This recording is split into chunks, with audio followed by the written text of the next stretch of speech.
The Boogeyman. The Boogeyman, the Boogeyman, the Boogeyman. That's all you would hear when you were a little kid. People telling you stories about the Boogeyman. Watch out, don't go out at night or else the Boogeyman will get you. The Boogeyman's in the sewer, the Boogeyman's in the toilet, the Boogeyman's under your bed, the Boogeyman's in your closet. That's all you'd ever hear. Boogeyman this, Boogeyman that. Mostly just stories to scare children into behaving, into not doing anything stupid or dangerous or go places they shouldn't be going. But in my particular town, my city, there was a string of murders a little more than 40 years ago, and the perpetrator was said to be an escaped mental patient. People don't even say his name anymore because people around here are superstitious, and they believe that saying his name actually,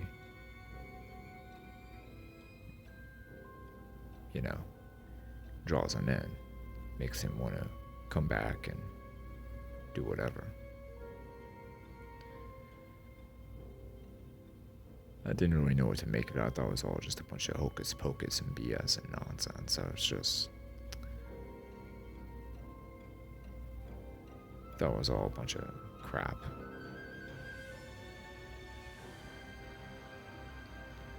Apparently the dude murdered dozens of people on Halloween night, and it's thought to be dead because no one has seen him since then. But every so often you'd hear rumors, you'd hear people talking about how they'd see him in an abandoned industrial part of town, just walking around the lots at night, just doing whatever. Sometimes you'd hear people talk about seeing him at a homeless encampment. Sometimes you'd hear people talking about how they saw him in the woods or in a cave or whatever, Oh, the Boogeyman. I saw the Boogeyman. The Boogeyman. Everything was the Boogeyman around here on Halloween.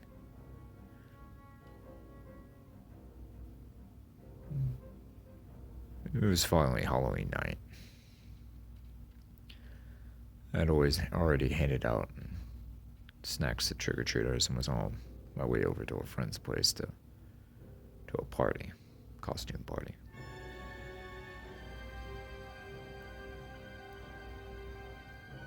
We were all having a good time, enjoying ourselves, had some movies on in the background, Friday the 13th.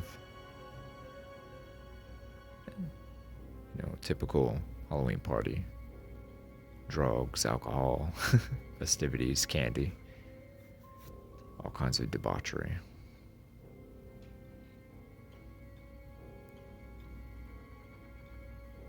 Then finally someone turned on a news report. He just received a text message of actually all of us did. Received a text message alert of a missing persons report. We began to get several throughout the night. And they were all in our county, our city, specifically.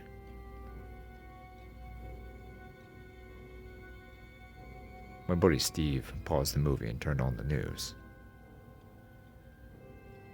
News report came on and reported several missing persons. And even a break-in reported. The police were on the scene, and there were 3 deaths confirmed so far.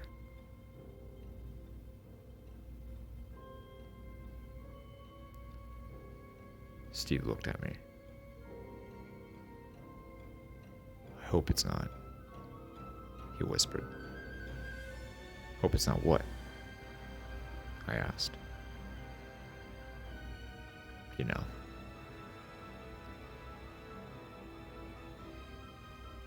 There was an air of dread in the reporter's voices. You can even see fear in their eyes a little. As if they knew what was really going on, but were too afraid to say it.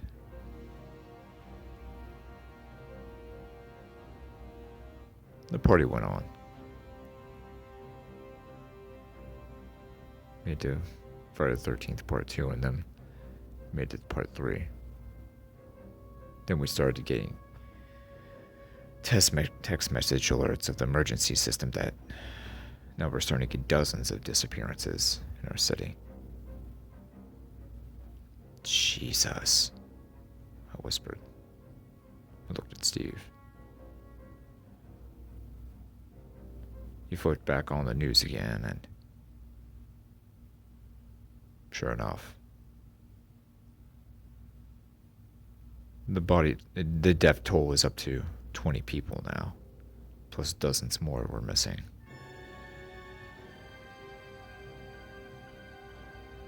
Jesus, I whispered.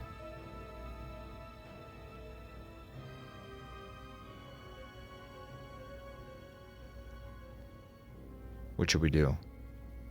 Should we stay here? Should we go back home? What are we doing, Steve? He shrugged his shoulders. Do you think we should stay here? Do you think we... I mean, they're all on the other side of town, but can't be too careful. God.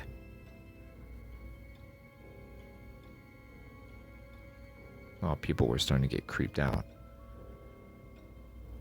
One by one, they began to leave. Getting into their cars and just leaving. Finally, I was the last one there. You could stay here if you want to, bro. You know that, right? I know, but I have... Steve, to be honest, you don't have any guns here, and I have weapons out at my house. Hey, man, I've got knives. And a baseball bat. We can take care of that creep. So, he'd have to have a gun to actually get by us. To get us. Both of us. No, man, I'm just gonna go home. But you walked over here. I know, I whispered. Just need to get back and secure and fortify my house, make sure everything's kosher. Alright, man. But call me as soon as you get back, okay? So I know that you got back over. Alright. Okay, I will. I went outside and hastily made my way back home. Despite it being an unseasonably warm day, tonight the temperature was starting to drop. The wind and the breeze blew the tree branches and the leaves, animating the landscape.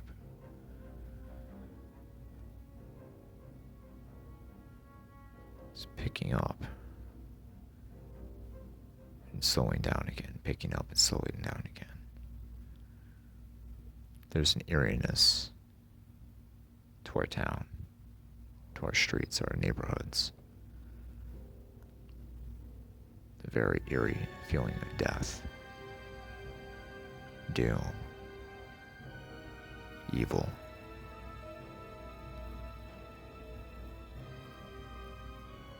Halloween was always a joyous day for me, but that wasn't the case this particular night. Jack-o'-lanterns and decorations littered the front stoops and the windows of all the houses around the neighborhood. Pumpkins lit up, orange lights, statues, horror displays, ghosts, skeletons, scarecrows, monsters, you name it.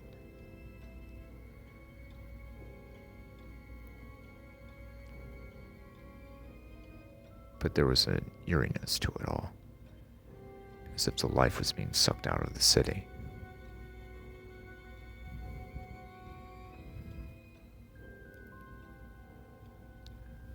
Walked about 10 minutes and finally made it back to my place. Safe and sound.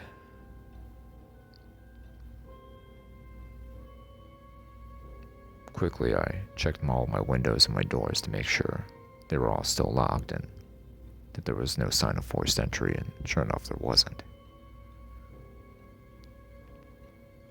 I made it back to my place. Went straight to my gun safe and loaded my 12 gauge. Got a couple Bowie knives as well. Turned on the news and now they're reporting that the death toll is 50 people. Dozens more still missing. Jesus, what the hell is going on? I texted Steve to let him know that I had made it home, alive and safe. I invited him to come over because I had more than enough ammo and weapons, but he declined.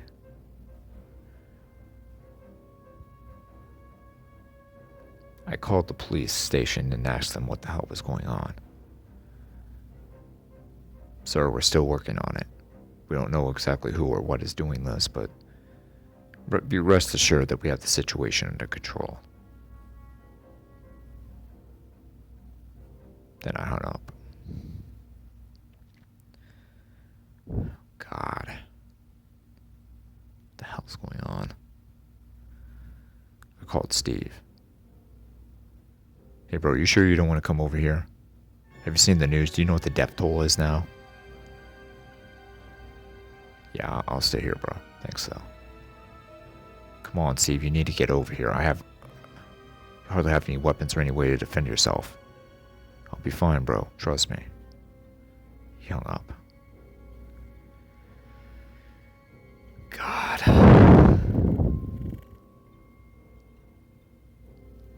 A few minutes went by and I paced around my house. Then I began to barricade my doors and my windows, couches and cabinets and chairs. Can't believe this is actually happening. Can't believe this is real.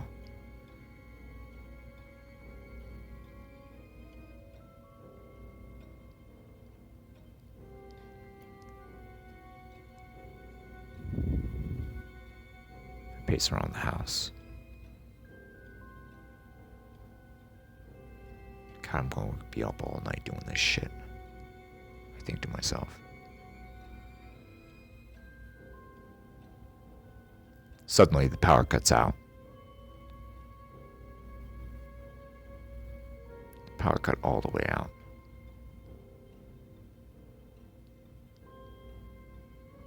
Complete darkness. I used the flashlight on my cell phone and located several candles and lit them. A couple minutes later, I called Steve back up and asked him if he still had power. No. His was out as well. Called the electric company and apparently several transformers had blown unexpectedly. Power is out all over the city.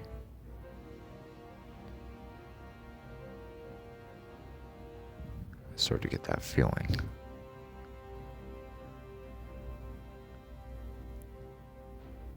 Could it be? God, I hope not. I whispered to myself. Several friends were texting back and forth, and it somewhat kept me at ease, but deep down I knew that something was off. Something wasn't right. Here we were, Halloween night, and God.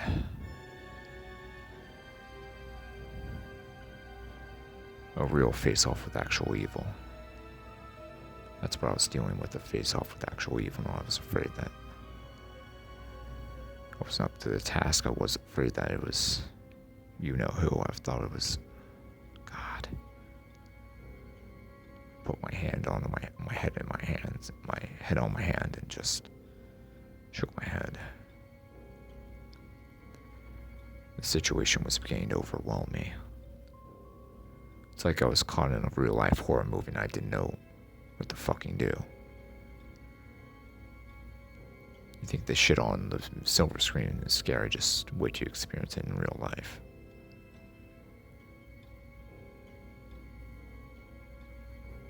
I was so on edge. I didn't know what. You don't know what's going to happen in that situation. You don't know who or what or what's going on.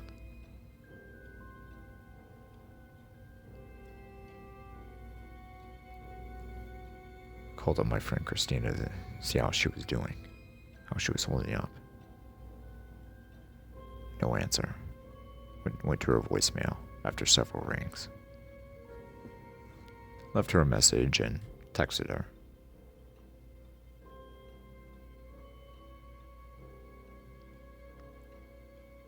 Called up Blue. Once again, no answer. Left a voicemail and texted him.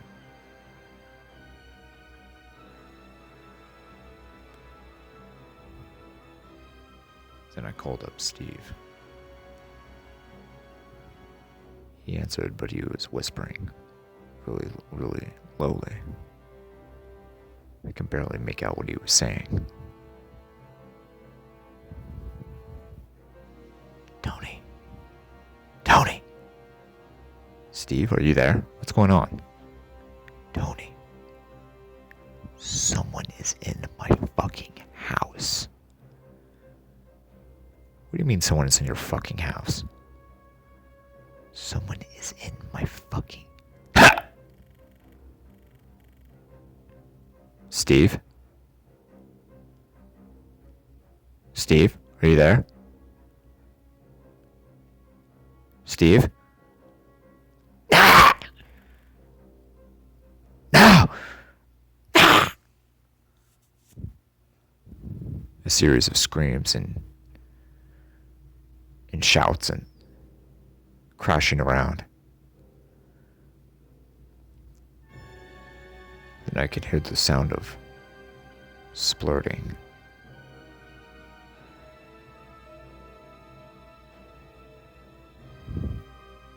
Sounded like something was being stabbed.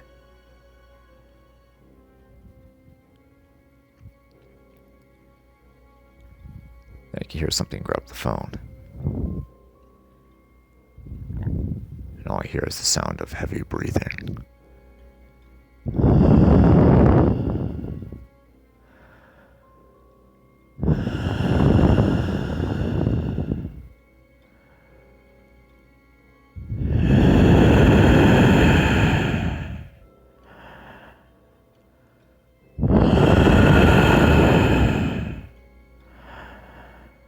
I hung up.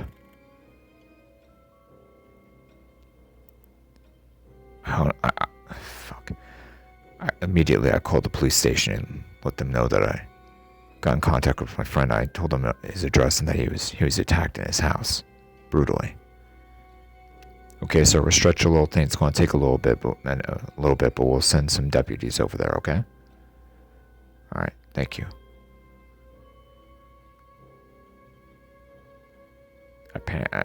I'm panicking. I'm full-fledged panicking now. I go to my gun safe. I have several handguns. I have a 44 Magnum. I got a 357. I got an AK, semi-auto AK. I got a couple Bowie knives as well.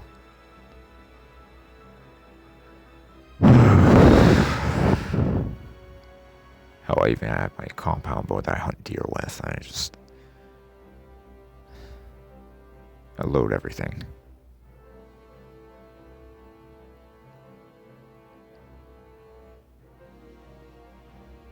The interior of my house is haunting in the candlelight.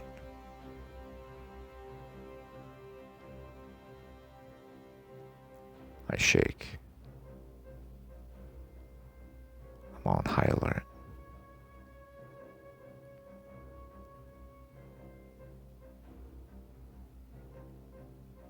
I don't know what to do. I'm afraid. I'm fearful.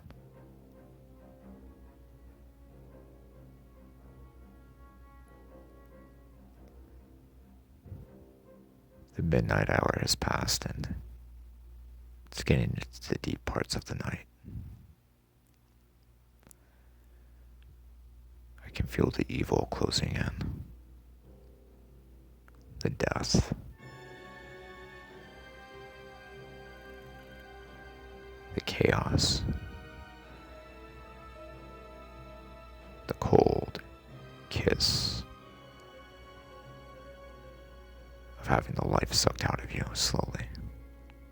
The dread, the fear. All of it coming at you all at once.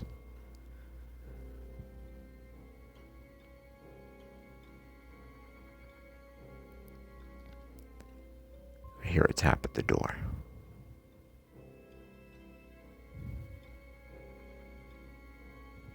And another. And another, just a light pointed tap at my front door.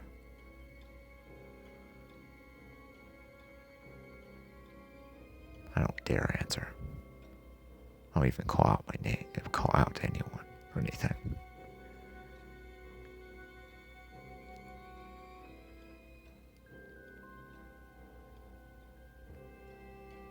Then I hear the tapping on the windows.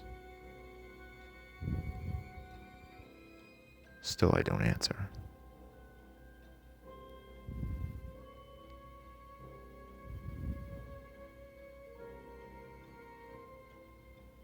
I hear my back door creaking open.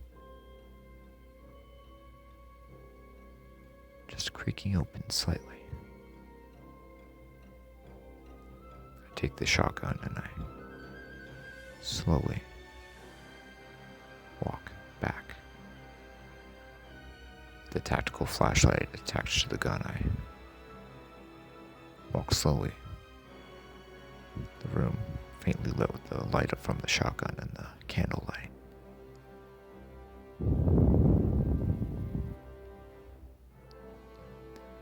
The back door is slightly cracked.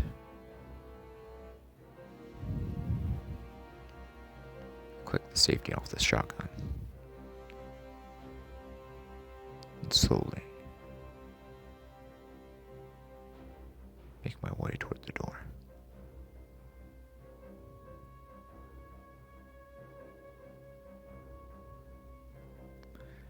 The breeze opens the door slightly more, and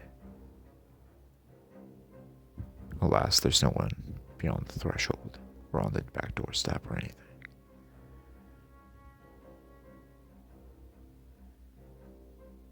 Slowly, I close the door.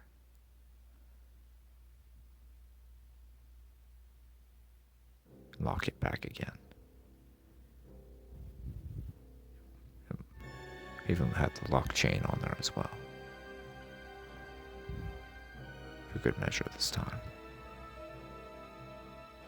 I didn't hear anyone step in or walk in. I hear another creak outside. Scratch against my outside wall.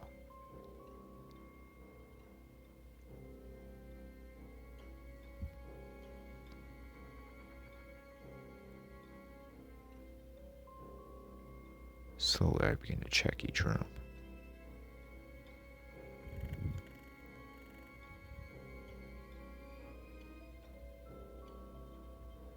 I check the back room where my back door is.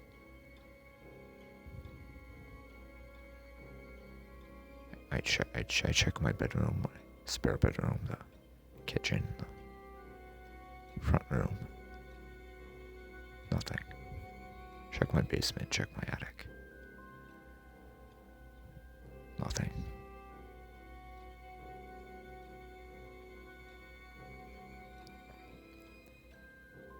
Shotgun still in my hand. I scanned my front room.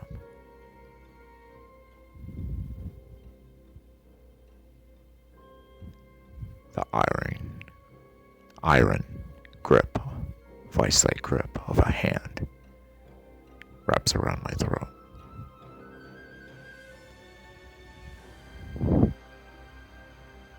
I'm just able to slightly turn my head to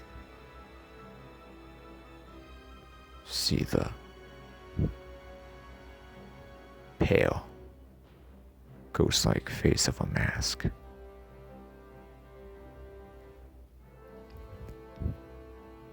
A fairly tall, athletic man in bluish gray coveralls and pale white mask with brown hair. Dark openings. Man's about 6'2" or 6'3" or so. Broad-shouldered and very strong. Almost impossibly strong with how hard he was choking me. It seemed like he was exerting such little physical effort at the same time.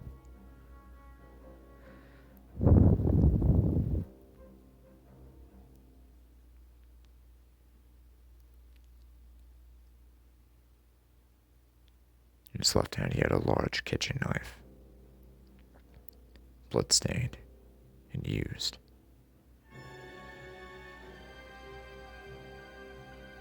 I look into the openings and see no eyes, but nothing but black darkness.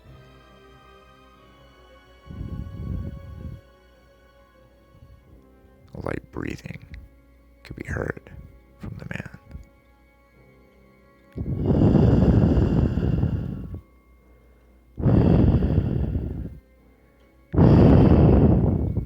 Which I picked up due to the physical exertion he was extending to me.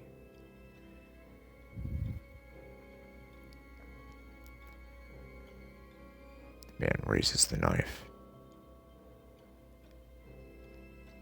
stabs forward, but at the last second I use my shotgun to block the shot and to divert the knife.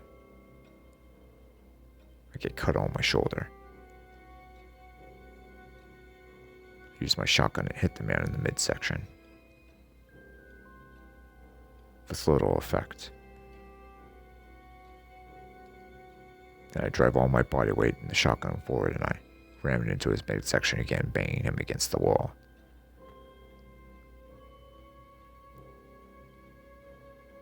His grip loosens somewhat, but he maintains his power over me.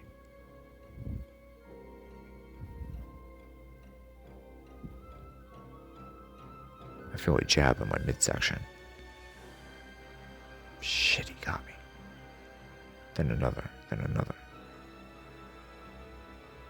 Thankfully, all the jabs are to the side, not toward any vital organs. Still hurt like hell, but I was still alive.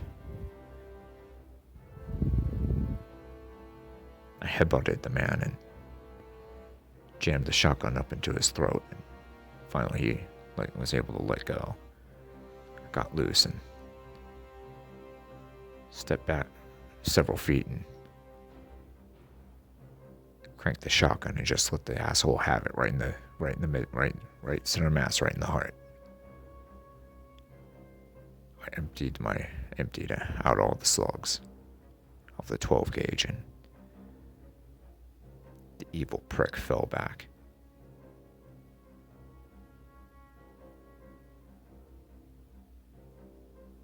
I hovered over him. I was about to crank one last slug into the head just to make sure, but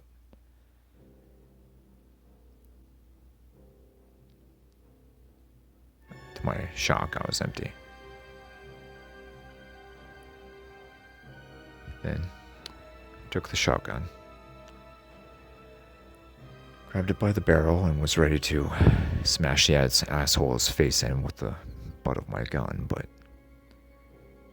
at the last second, that bastard sprung back to life and blocked the blow and grabbed the barrel of the shotgun with his hand.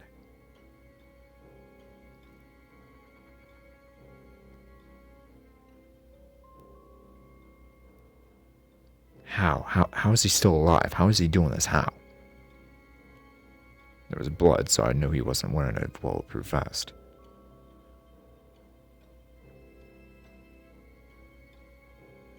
Then he yanked the shotgun out of my hands and struck me with it in the head. He tossed my weapon away. And he stood between me and the rest of my weapons. I was starting to bleed out, and there he was, standing right there. Took several shotgun slugs to the center mass, and was still coming for me. Almost like he wasn't even fazed by it.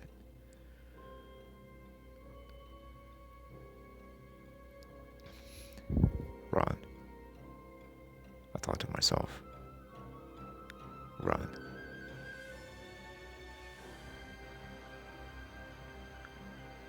As quickly as I could, I unlocked the door and I just flung the door open and just started running, but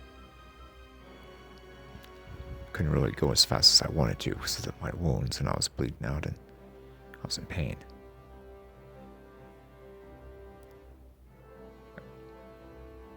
Put pressure on my stab wounds with my hand and began trotting. I was in so much pain I couldn't even yell or scream, even. Blood continued to flow out of my midsection and on my shoulder. Slowly but surely, the man made his way out of the house, down my front stoop, and was beginning to pursue me down the street.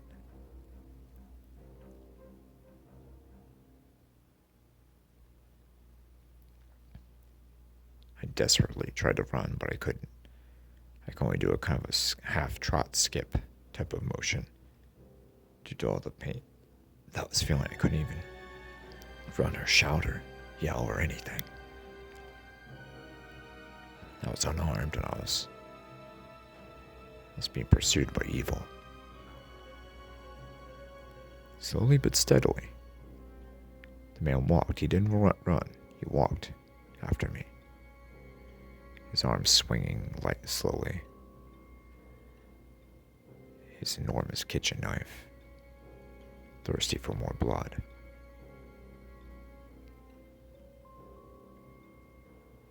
He kept trailing, he kept on coming and coming. Just waiting for that opportune moment.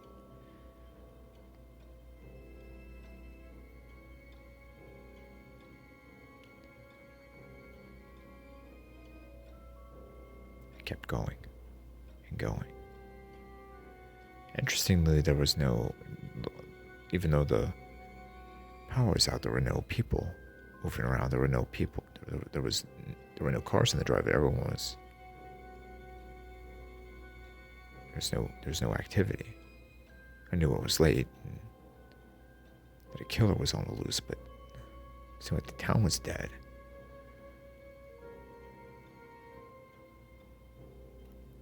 I could hear the breathing behind me, getting closer and louder.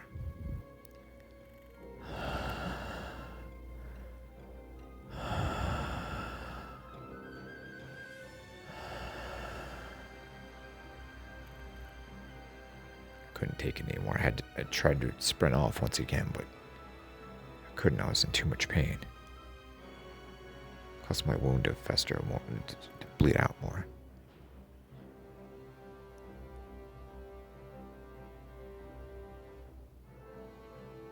I could see Steve's house in the distance and thought about taking off.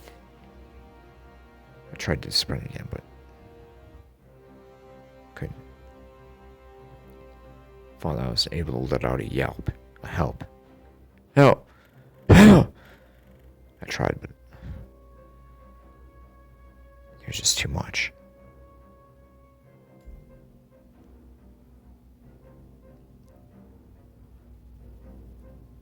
front door had been broken down on Steve's house, and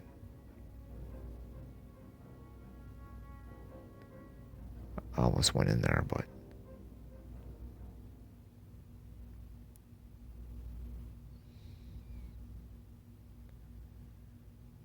the man was just right there. He was just in pursuit of me. I couldn't go anywhere. I couldn't. Jesus. So I went into the backyard. There was some woods. Finally, I started picking up my pace, and finally I was able to do a little bit of a run. Ran for about 30 seconds, and I found a good bush to hide behind.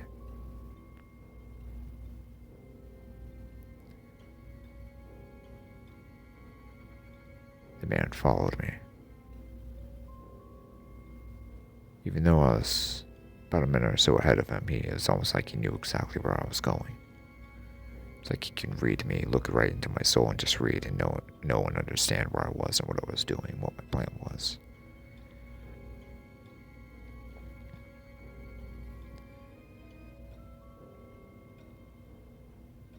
Even though it was dark, the moon was out and can light up the forest somewhat.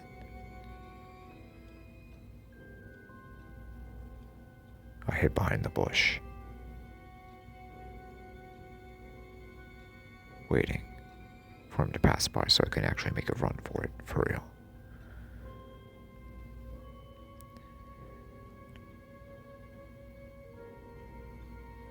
I hear the heavy breathing.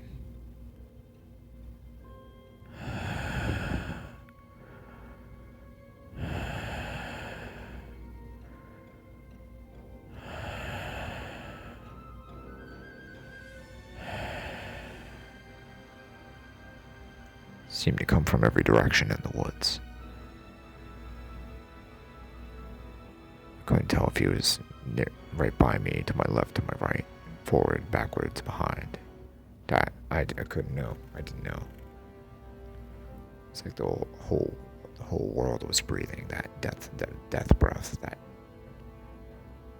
fucking demon that was pursuing me. He was just. I'd never heard of anything or experienced anything even close to this before. It was just being pursued by pure evil. That's what it was. Pure, unadulterated evil. Death.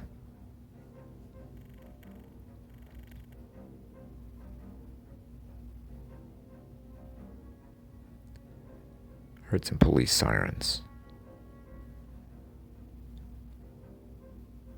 They'd just arrived at Steve's house.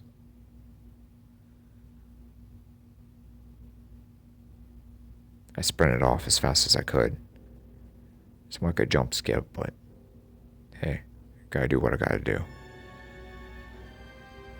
Sprint through the woods and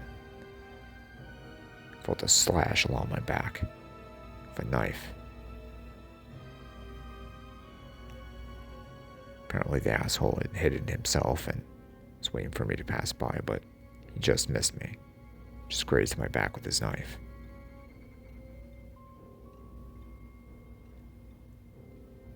Then I could hear the footsteps and the heavy breathing behind me.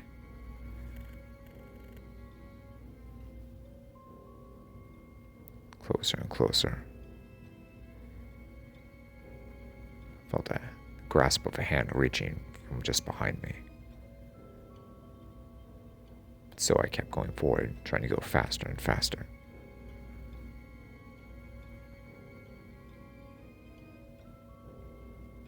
Right as I was making the clearing into Steve's yard, I felt a slash along my ankle. I fell down to the ground and started screaming bloody murder as loud as I could. Help! Help! Help! Several sheriff's deputies made their way over to the clearing from the woods. Hands where I could see you, shouted one officer. Put your hands behind the head and come out of the woods, now, another shouted. All 5 of them were carrying automatic weapons. "We have you cornered. We have you captured. Come out now." "Get your hands in the fucking air now!"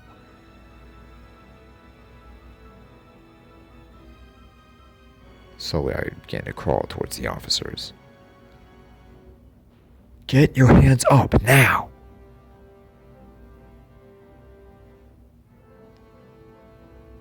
They fired into the woods. I put my hands over my head and sunk down into the grass.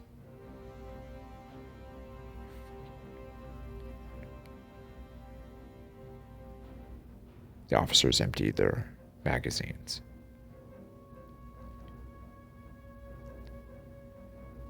I waited.